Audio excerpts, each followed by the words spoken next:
Okay, good morning, everybody. I'd like to start off and talk a little bit, just to mention Carolina's healthcare system.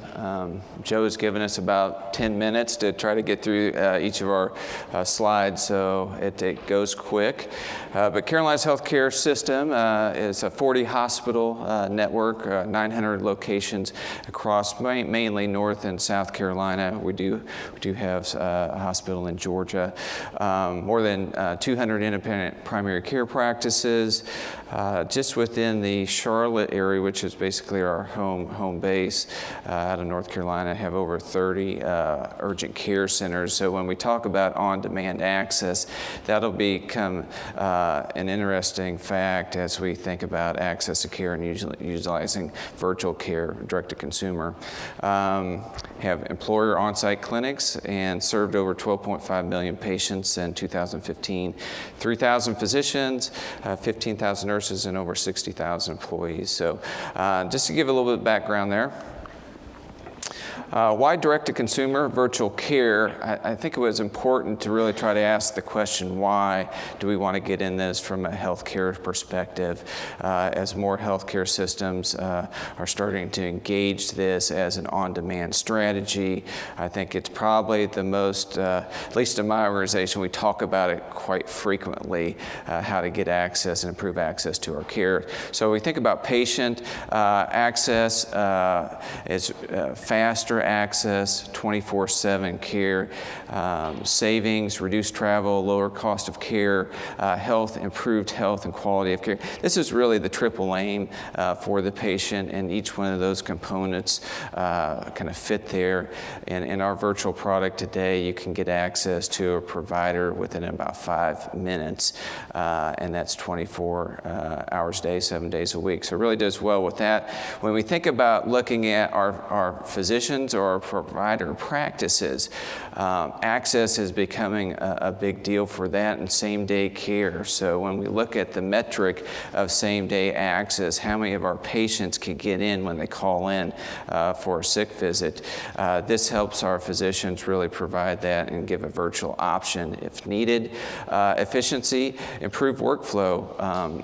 How do we think about that? Well, gosh, now we've been able to centralize our virtual care, urgent care options for all of our physician practices across our system, so we can really take that consumer and be able to provide that care efficiently. And then care management. We look at improving care coordination.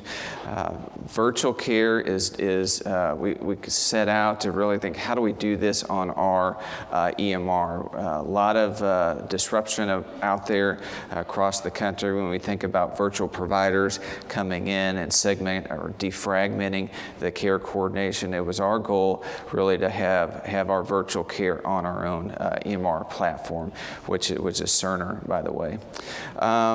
Health system access, increase on-demand access points. We think about access, whether it's an ED, urgent care, retail clinic, and now virtual care.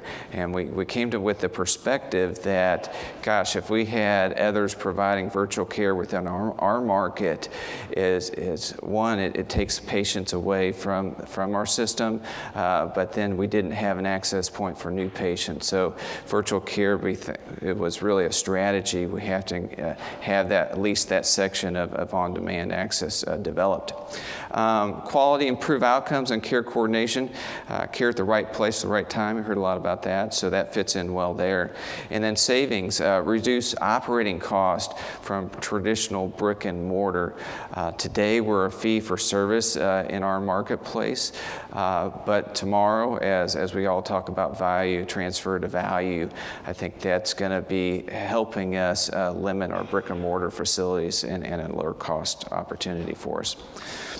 CHS Virtual Infrastructure. stable, proven virtual care platform. This was about 3 years ago. We took a look at multiple companies, American Well, Teladoc, MD Live, and there was a couple other ones.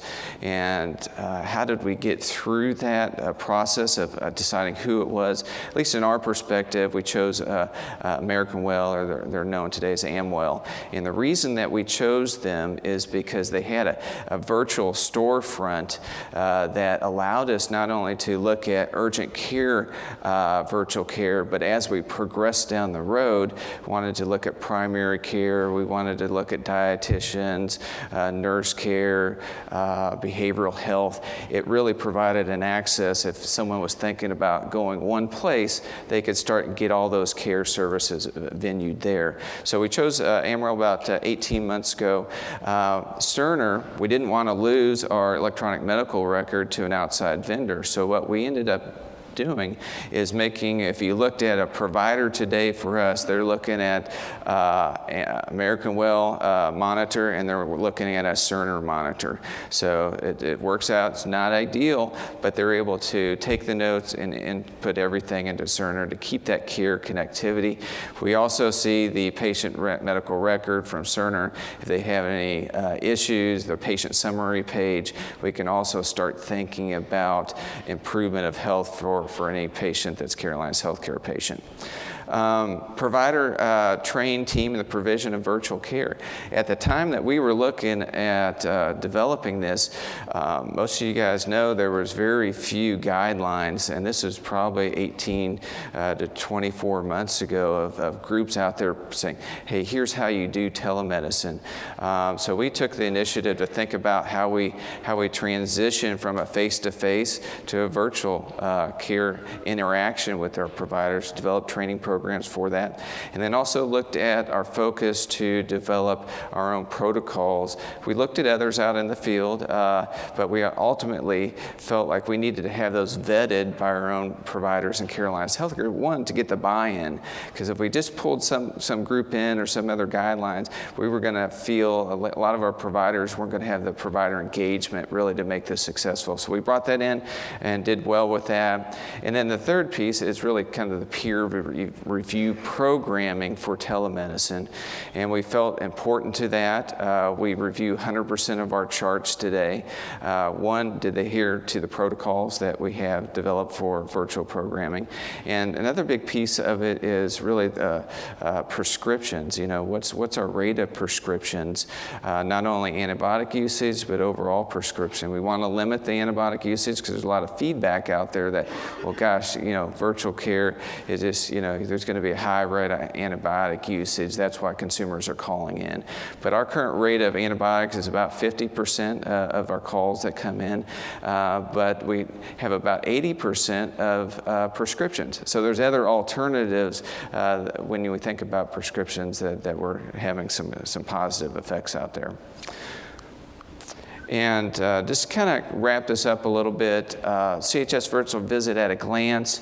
I know this is pretty small to read for you guys in the back, but I'll just kind of go through it. So we treat acute episodic. We probably have about 16 to 18 different diagnoses that we use. It's $49 direct to consumer. We do have some insurance plans that are starting to come in that we provide only in North Carolina today. Blue Cross Blue Shield they probably have 60% of the state insured market in North Carolina, and they do reimburse it for it. Ages 3 and up, our providers decided that less than 3 was probably not appropriate for us. We do have some exemptions for teenagers from 13 to 17 that they cannot access our virtual. There's some teenage privacy rules in North Carolina to have kind of a shared medical record with their patient, with their parent. So we exclude them today. And then here's an interesting piece is out of our providers that do virtual care, we have 20 of them, 18 are mid-level providers. So we have a strong utilization of nurse practitioners and physician assistants that play the role. And from a consumer's perspective, you can see from our star rating, out of 5 stars, our care providers get 4.5 4.5 out of 5, and our providers really like the platform at 4.8 out of 5 stars. Right below that is talks about, it's a question that we have, is where would you have gone to receive care if you you didn't have access to a virtual visit? ER is about 3%. One of the biggest is urgent cares. So I think as insurance companies look at that, well, that's a great alternative. We own urgent cares. Like I said, we have 30 of them. We're okay with that offset because last year, prior year, we had an 18% growth rate in our urgent care visits to up to 325,000 visits this last year. So as consumers are going from high deductible or going to high deductible plans, they're avoiding the ED, starting to now utilize urgent cares. But for us to not have 2 and 3 and 4 hour wait times in our urgent cares, we really have to get to hopefully a more convenient access for consumers, and it's going down that road, which we like to see. So on the right-hand side, this is almost 18 months going in. Completed visits, we've almost had 3,000 virtual visits come through. You can see the member type. CHS is our own employees, so we've rolled this out as access to care on our own high deductible plan. So we have about 1,600 visits there. Blue Cross Blue Shield, you can start, we just rolled that out actually about 3 months ago. They're starting to take access to that. And then the general direct-to-consumer, we got about 1,100 there. Here's an interesting fact that new patients to virtual visit are about 60%. Returning patients are about 40%. And what's that telling us is we're having two issues. One, it's difficult to get enrollment, so you have to have a very effective engagement marketing plan. And from a traditional health system, billboards, things that we traditionally do, we got to throw those out the window. It's most of the effective time. It's digital advertising. It's Facebook, Twitter, that type of program where you can actually click on and get access to enroll at that particular point in time. So we're learning more about that. And then the consumer is very foreign. I think we're still on the early edge of consumer adoption. I almost think to the perspective, it's like when bank ATMs came out. It was foreign. I mean, the other kind of perspective is kiosks at the airport. Consumers, it's going to take a little while. I just don't even think they can realize what they have in front of them to get access to it, because every consumer we have participate, excellent visit. And they just, gosh, this is nice to have. And we have 60% of our visits on your mobile phone, whether it's iPhone or Android technology, which is a new program for us in that side of things. But you can see how convenient you like it. And then our enrollments there. But overall, that's Carolina's healthcare system. That was fast, and I'm sure some of you guys are going through the journey today to determine whether this is right for your health system. It looks like there are about 20% out here from a health system, but happy to talk more about that after we work through this program. Thank you.